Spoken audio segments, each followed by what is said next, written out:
Sandman as a voice, you Rings of Power, and now you've done the Witcher prequel. When did you decide you wanted to just dominate Comic-Cons? And make all the money in the world. Well, listen, if I was Robert Downey Jr., we wouldn't even be having this conversation. Someone else can do my interviews for me. But I love this wheelhouse. This whole fantasy, sword and sorcery, sci-fi area is my jam. I've been reading comics and graphic novels and watching TV shows like this since I was 8. So for me, nobody in my family is surprised. Oh, Lenny's playing an evil wizard with a big staff and a magic trick. All right, yes. So nobody's surprised at this. So it's a joy for me to be in this incredibly detailed, beautifully production designed, beautifully acted world. Joe, question for you.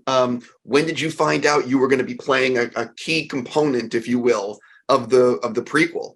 Whilst they were shooting the prequel, they came to me and we actually shot a scene, a small little scene, which was your last day of shooting.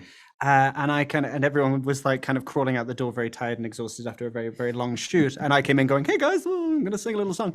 And then we later went on to reshoot and rewrite that whole sequence to create the opening that we see in the show now. And so, yeah, it kind of was like an ongoing process that I just kind of found myself in. It's really good. It's a bravura opening sequence, I think. Well, I mean, if they like The Witcher, they're going to love you there, and they're going to love you teeing the whole thing off. I think they're going to love every cast member. That's the thing that's been like absolutely lodged in my heart since watching the show was seeing everyone commit with this new energy, and I was gutted I'm not in it more. I just wanted to hang out with everyone. It looked like everyone was just having the best time as well. For both of you, I love learning about like the behind the scenes of the making of a show. So what do you think might surprise fans of The Witcher to like learn about what goes on behind the scenes in the making of something like this? Or even The Witcher, the main series?